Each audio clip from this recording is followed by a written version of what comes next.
हम बात करेंगे Bihar industrial investment promotion policy 2016, जो बीपीएससी प्रोजेक्ट मैनेजर के लिए इम्पोर्टेंट टॉपिक्स है। अब हम टॉपिक्स पे आते हैं।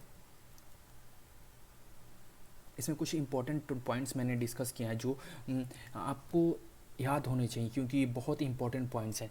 जैसे बिहार इन्वेस्टमेंट प्रमोशन पॉलिसी में फर्स्ट पॉइंट की बात किया जाए तो achieving industrial development growth rate 15% per annum.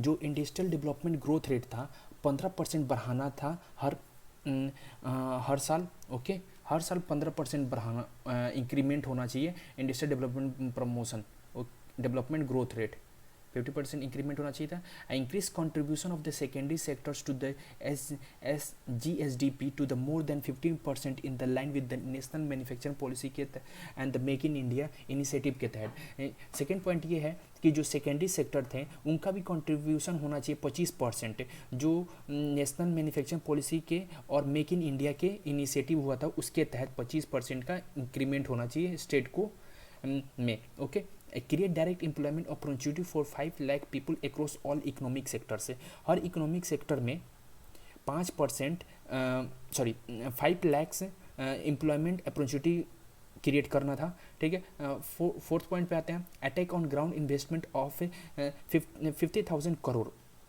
जो इन्वेस्टमेंट करना था ग्राउंड लेवल पे वो 50,000 करोड़ करना था। नेक्स्ट पॉइंट पे आते हैं। Eradicating regional industrial imbalance by the informal extending the benefits of investment to all geographical area of the state से। जो भी इन्वेस्टर थे जो इन्वेस्ट करेंगे हाँ किसी भी जोग्राफिकल एरिया में तो उनको बेनिफिट्स होना चाहिए। ये स्टेट गवर्नमेंट ने बेसिकली इस पर ही फोकस किया था। और सपोज डैट नेक्स्ट पॉइंट पे आता है। Create high in infrastructure facility to attack investor in the state. State में इन्वेस्टर को अटैक करने के लिए सबसे पहले क्या करते हैं, इंफ्रास्ट्रक्चर डेवलप, अच्छा इंफ्रास्ट्रक्चर होगा तभी इन्वेस्टर्स अट्रैक्ट होंगे। सपोज मैं आपको एग्जांपल देता हूँ। सपोज आप टी शर्ट खरीदने जाते हैं मार्केट में, अगर एक दुकान पे आपको टी शर्ट अच्छा ना लगे तो नेक्स्ट दुकान पे जाते हैं, अगर नेक्स्ट दुकान पे अच्छा ना लगे तो नेक्स्ट दुकान पे जाते हैं। वैसे ही जब तक उसका आपका लुक सब कुछ अच्छा ना लगे तब तक वो टी शर्ट आप खरीदते नहीं। वैसे ही यहाँ पे है कि अगर दूसरे को अट्रैक्ट करने के लिए, थर्ड पर्सन को अट्रैक्ट करने के लिए उसका इंफ्रास्ट्रक्चर कैसे सब कुछ अच्छा होना चाहिए, तभी वो कोई भी पर्सन उस पर अट्रैक्ट होगा। ओके, अब आते हैं नेक्स्ट पॉइंट पे। Provide relatively more economic benefits to the priority sectors of the society such as the SC/ST, women, different abled, war widow and acid act victims and the third gender entrepreneurs.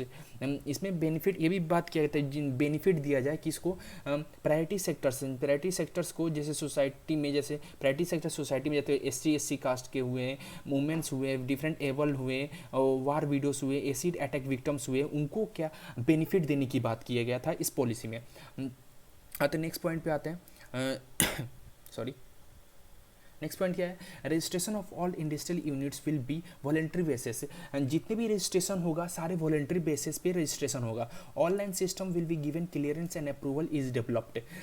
जितने भी सब registration करना था, जितने भी clearance थे सब online ही किया जाता है, ऑफ पेपर नहीं, पेपर वाइज नहीं, ऑनलाइन सिस्टम अप्रूवल था, जिससे कि उनका फास्ट प्रोसेस हो सके, ज़्यादा टाइम भी ना लगे और वो अपने इंडस्ट्रियल सेटअप भी कर सके और प्रोडक्शन भी कर सकते। Stamp duty will not be charges on the land allotment. जब लैंड अलॉटमेंट हो रहा था उस टाइम स्टैम्प ड्यूटी कोई चार्जेस नहीं लिया जा रहा था। Micro small industry will be get 12% interest subsidy. जो माइक्रो जो छोटे इंडस्ट्रीज थे उनको 12% सब्सिडी मिल रहा था, 12%। और बात किया जाए जो larger industrial ensure the industrial facility skill development local people should achieve the target 15 million skill youth as per the 7th committee। जो 7th कमेटी के अनुसार जो उन्होंने एक टारगेट रखा था कि 50 मिलियन स्किल यूथ हो, तो उनके लिए वो एक योजना भी लाए थे स्किल डेवलपमेंट के लिए। उस योजना के तहत इनको 15 मिलियन स्किल्ड यूथ हो सके, और increase the competitiveness of the MSME and adoption of the zero defect and zero effect manufacturing practices. उसमें सपोज दैट हम किसी दूसरे स्टेट से कंपेयर करते हैं, तो अगर दूसरे स्टेट से कंपेयर करते हैं इंडस्ट्रियल लेवल पे, तो सबसे पहले हमने क्या प्रोडक्ट जो बन रहा है वो जीरो डिफेक्ट और जीरो इफेक्ट एडॉप्शन होना चाहिए। जैसे जीरो डिफेक्ट मीन्स होता है कोई भी जो भी प्रोडक्ट बन रहा है उसमें कोई भी त्रुटि या कोई भी कमी नहीं होना चाहिए, और जीरो इफेक्ट मतलब जो प्रोडक्ट बना है उससे रिलेटेड कोई भी इन्वायरमेंट इकोलॉजिकल सिस्टम पे ज़्यादा ये उससे प्रभाव ना पड़े, इसी को zero defect zero effective policy बोलते हैं। ओके, नेक्स्ट पे आते हैं, priority sectors will get A 30% subsidy मिलेगा। जो प्रायोरिटी सेक्टर्स हैं उनको 30% सब्सिडी दिया जाएगा, मैक्सिमम सब्सिडी दिया जाएगा 10 करोड़ का, ठीक है। तो हैंडलूम इंडस्ट्री को प्रमोट करने के लिए 1 लाख सेंक्शन किया गया था। ओके, सॉरी, 1 करोड़ सेंक्शन किया गया था। Indian industrial trade fair in the handicraft sectors Bihar मंडप रिवार्डेड गोल्ड मेडल। आप कमेंट करके बता सकते हैं कि जो इंडिया इंटरनेशनल ट्रेड फेयर कहाँ पे लगा हुआ था। मैं आपको हिंट देता हूँ, दिल्ली में था। अब आप बताइए जगह का दिल्ली में कहाँ पे लगा हुआ था। ओके, उसमें बिहार मंडप को मिला था क्या, गोल्ड मेडल मिला हुआ था। ओके,